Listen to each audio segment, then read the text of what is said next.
Hello everyone. BSc first year के पिछले video तक हमने लेमार्किज्म के बारे में पढ़ा, जिसमें हमने लेमार्किज्म के सपोर्ट में जो एग्जाम्पल दिए गए थे उनके बारे में हमने पढ़ा था। उससे आगे का भाग हम इस वीडियो में पढ़ेंगे। तो इस वीडियो में हम बात करते हैं क्रिटिसिज्म ऑफ लेमार्किज्म या लेमार्कवाद की आलोचना के बारे में। तो कुछ वैज्ञानिकों ने इस प्रकार के प्रमाण भी दिए जो कि लेमार्क के द्वारा दिए गए जो अवधारणाएँ थी उनको वह नकारती है। तो evidences against the inheritance of acquired characters, तो जो मुख्य एविडेंस दिए गए थे वो थे उपार्जित लक्षणों के वंशागति सिद्धांत के विपरीत। तो इनके लिए कुछ और जो है प्रमाण दिए गए थे। The first proposition of the theory does not have any ground because there is no vital force in organisms which increase their body parts। तो पहली जो अवधारणा थी इस थ्योरी की वह किसी भी प्रकार का मुख्य आधार जो है नहीं रखती है, और इस प्रकार की कोई भी वाइटल फोर्स या अंतर्निहित शक्ति ऐसी नहीं होती है किसी जीव के अंदर जो कि उनके बॉडी पार्ट्स या उनके जो शरीर के अंग होते हैं तो विभिन्न अंगों को अधिक वृद्धि करवाने के लिए इस प्रकार की कोई वाइटल फोर्स जीवों के अंदर नहीं होती है। इसलिए जो है प्रथम इनका जो प्रोपोजिशन था, अवधारणा थी, उसको नकार दिया गया। As regards the second proposition, the environment can affect the animal but it is doubtful that a new need forms new structure। तो सेकेंड इनकी अवधारणा के अनुसार एनवायरनमेंट जो है, पर्यावरण, ये अफेक्ट कर सकता है एनिमल को, यानी जंतु को प्रभावित करता है, लेकिन ये जो है एक संदेह इनमें उपस्थित था कि नई जो आवश्यकताएं हैं, नई जो नीड होती है, न्यू आवश्यकताएं होती है, उसके द्वारा नई संरचनाओं का निर्माण हो जाए। तो ये जो है सबसे ज़्यादा संदेह का विषय था वैज्ञानिकों के लिए कि ऐसा नहीं हो सकता है कि अगर आवश्यकता अधिक पड़ती है तो उनके अंदर नई संरचनाओं का विकास होगा या नहीं होगा। तो ये अधिक डाउटफुल जो है वो इसके अंदर पॉइंट था। The third proposition, the use and disuse of the organs is correct up to some extent. तो तीसरी अवधारणा के अनुसार जो उपयोग और अनुपयोग की अवधारणा थी अंगों की, ये कुछ हद तक जो है वो सही साबित होती है। The fourth proposition regarding the inheritance of acquired character is disputed. और जो इनकी जो चौथी अवधारणा थी उपार्जित लक्षणों के वंशागति के बारे में, वह पूर्णतया नकार दिया गया। Mendel's law of inheritance and Weismann theory of continuity of germ plasm discarded Lamarck's concept of inheritance of acquired character. तो जब मेंडल के वंशागति के नियम आए, उन्होंने वंशागति के नियम दिए, और उसके बाद वीजमान ने एक theory the continuity of germ plasm, यानी जर्म प्लाज्म की सततता या कंटिन्यूटी के बारे में। तो इसके आने के बाद में लेमार्क के जो उपार्जित लक्षणों का वंशागति सिद्धांत था वो पूर्णतया जो है वो नकार दिया गया, उसको जो है वो स्वीकार नहीं किया गया था। तो theory of continuity of germ plasm की बात करते हैं। August Weismann, a German biologist, was the main opposer of the inheritance of acquired character. तो अगस्त वीजमान जो कि जर्मन बायोलॉजिस्ट, जैव वैज्ञानिक थे, ये एक मुख्य जो है आलोचक थे इसके, या इस थ्योरी को नहीं मानने वाले थे जो कि उपार्जित लक्षणों की वंशागति के बारे में बताया गया था लेमार्क के द्वारा। तो उन्होंने जो है वो इस थ्योरी को नकारा था। According to Weismann, the characters influencing the germ cells are only inherited. तो वीजमान के अनुसार ऐसे कैरेक्टर जो जर्म सेल्स यानी उनकी जनन कोशिकाओं के अंदर होते हैं, केवल वो ही अनुवांशिक होती है। दूसरी जो सोमेटिक सेल में होती है या कई कोशिकाओं में होती है, वो आगे इनहेरिट या वंशागत नहीं होती है। तो वीजमान के अनुसार there is a continuity of germ plasm. Germ plasm का मतलब है प्रोटोप्लाज्म ऑफ जर्म सेल्स, यानी जनन कोशिकाओं में पाया जाने वाला जीव द्रव्य। तो उन्होंने कहा कि जर्म प्लाज्म या जनन द्रव्य के अंदर ही कंटिन्यूटी या सततता पाई जाती है, यानी इनहेरिट होते हैं। बट द सोमेटोप्लाज्म, यानी वह प्रोटोप्लाज्म जो कि सोमेटिक सेल या काई कोशिकाओं में पाया जाता है। तो काई कोशिकाओं में उपस्थित जो जीव द्रव्य होता है, it is not transmitted to the next generation. तो इसमें होने वाला परिवर्तन जो है अगली पीढ़ी के अंदर ट्रांसमिट या स्थानांतरित नहीं होता है।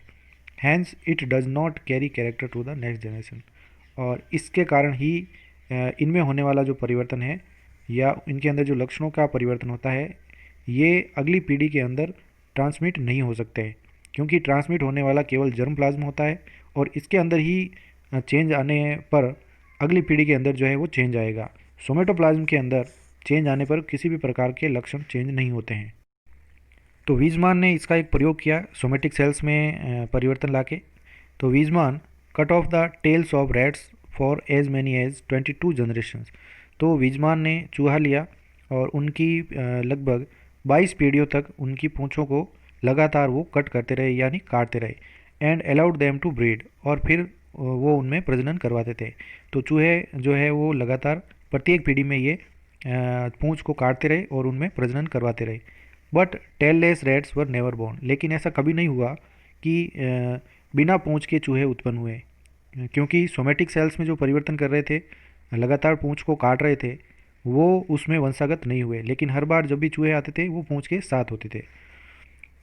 दूसरा उदाहरण दिया, बोरिंग ऑफ पिन्ना यानी external ear and nose is never inherited to the next generation. तो उन्होंने ये भी बताया कि कान के जो पिन्ना होते हैं यानी जो बाह्य कर्ण हैं उनको और नाक को जो छेदते हैं, तो इनको छेदन करना ये कभी भी इनहेरिट या वंशागत नहीं हुआ। ऐसा नहीं है कि किसी व्यक्ति ने कान और नाक जो है उसमें छिदवाए हों और उनकी अगली पीढ़ी के अंदर इसी प्रकार के नाक और कान छिदवाए हुए उपस्थित हो पहले से, ऐसा कभी भी नहीं होता है।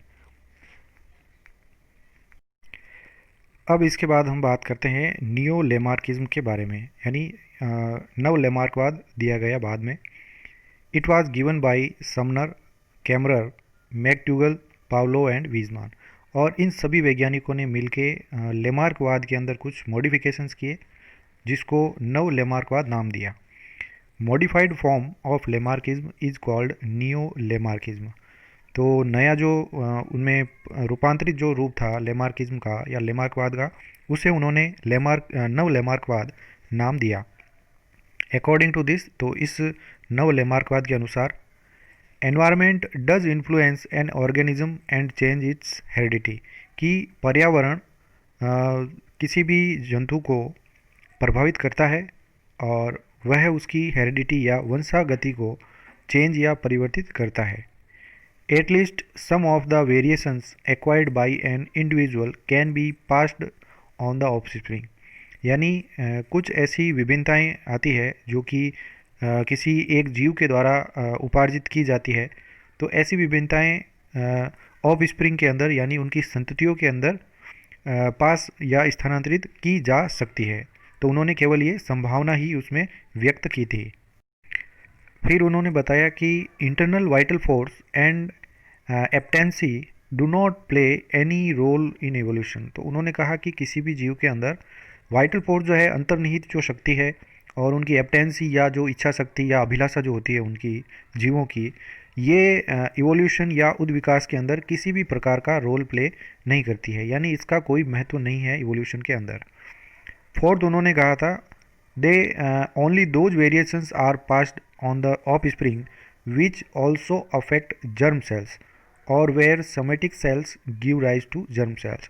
तो उन्होंने ये भी कहा उनके फोर्थ पॉइंट पर, लेमार्कवाद के चौथे पॉइंट के आधार पे, कि केवल वे विभिन्नताएं ही आगे जो है नई पीढ़ी के अंदर अगली पीढ़ी में जाती है जो उनके जर्म सेल्स को प्रभावित करे, यानी उनकी जनन कोशिकाओं के अंदर होने वाला वेरिएशन या चेंज होने वाला जो उपस्थित होता है उसके अंदर, केवल वो ही आगे ऑफ स्प्रिंग में जाता है।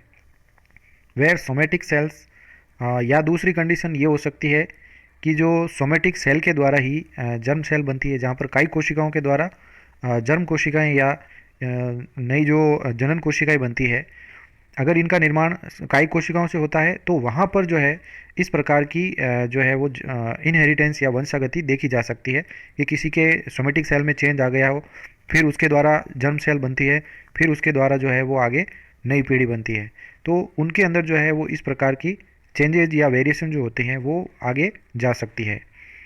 Evidence in favour of the inheritance of acquired characters support the neo Lamarckism. अब ये जो एविडेंस दिए गए हैं एक्वायर्ड उपार्जित लक्षणों के वंशागति सिद्धांत के बारे में जो दिए गए हैं, ये नव लेमार्कवाद के नव लेमार्क जो दिया है उसको ये सपोर्ट करते हैं। Evidences in favour of the inheritance of acquired character. तो अब कुछ ऐसे प्रमाण दिए गए जो उपार्जित लक्षणों के वंशागति को जो है सपोर्ट करते हैं। फर्स्ट आता है इनमें formation of germ cells from somatic cell, यानी जो जनन कोशिकाएं होती है इनका निर्माण जो है सोमेटिक सेल या काई कोशिकाओं के द्वारा होता है। In certain cases somatic cells can produce germ cells. तो कुछ ऐसे विशेष जो केस होते हैं उनमें सोमेटिक सेल जो होते हैं वो जर्म कोशिकाओं का निर्माण करती है, which is against Weismann theory of continuity of germ plasm. और ये जो चीज़ है कि जहाँ पर जर्म सेल्स जो है वो सोमेटिक सेल से बनती है, वहाँ पर वीजमान की थ्योरी जो है उसके विपरीत है, ये तथ्य जो है वो दिखाई देता है। This occurs in vegetative propagation in plants. और ये जो है कायिक प्रवर्धन जो होता है प्लांट्स के अंदर उसमें ये दिखाई देता है, क्योंकि वेजिटेटिव प्रोपोगेशन के अंदर उनकी जो सोमेटिक सेल्स है उनसे जर्म सेल्स का निर्माण होता है और उसके बाद में नया जो है पादप बन जाता है। तो कायिक प्रवर्धन के अंदर इस प्रकार का जो है वो थ्योरी देखी जाती है। And regeneration in animals. और रीजनरेशन या पुनरुद्भवन जब होता है किसी जंतु के अंदर, तो भी उनमें कायिक कोशिकाएं जो है वो वृद्धि करके जनन कोशिकाएं बन के पुनः उस संघ का निर्माण कर देती है।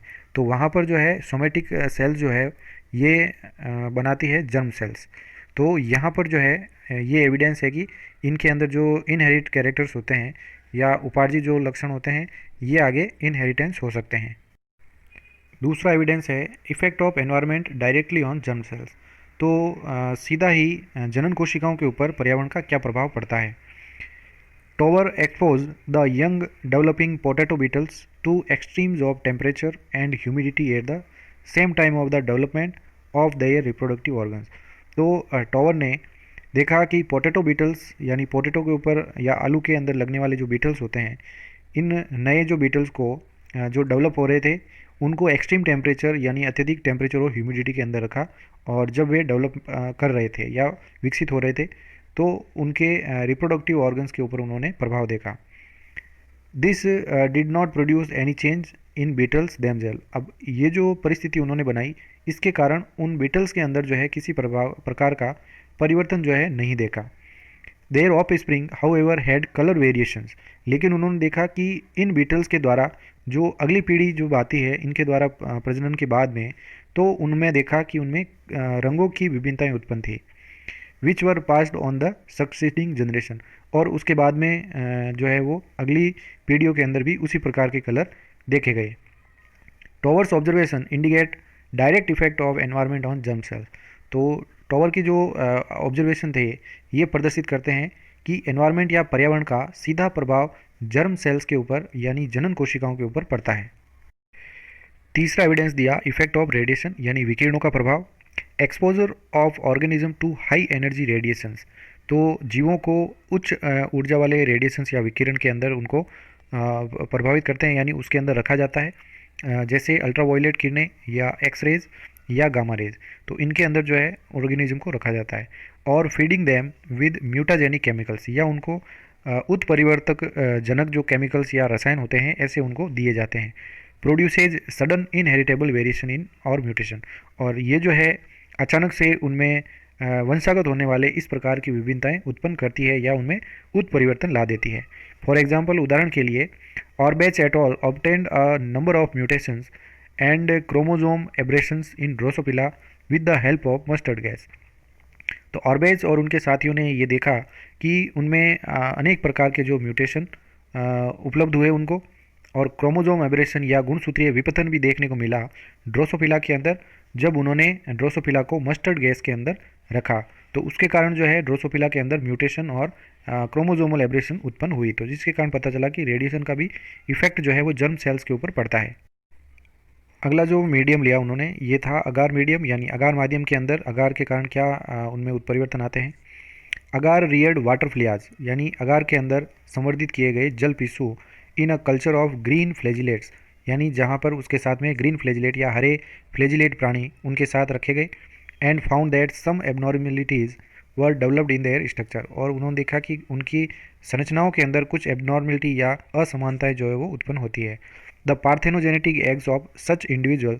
तो इस प्रकार के जो इंडिविजुअल थे जिनका कल्चर इनके साथ किया गया ग्रीन फ्लैजिलेट्स का, तो उनमें देखा कि इनके जो पार्थेनोजेनेटिक एग्स होते हैं या अनिषेक जनित अंडे जो होते हैं जिनमें बिना निषेचन के ही उनमें संतति का निर्माण होता है, तो ऐसे अंडों के अंदर देखा when kept in ordinary water and allowed to hatch produce individual with the same abnormalities.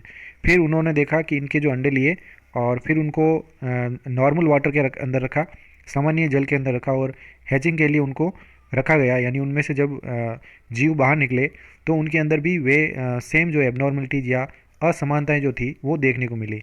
तो जो उनको रियरिंग के समय जो एबनॉर्मलिटी प्राप्त हुई वही जो है उसके बाद में देखा गया कि उनके वंशागत हो रही है।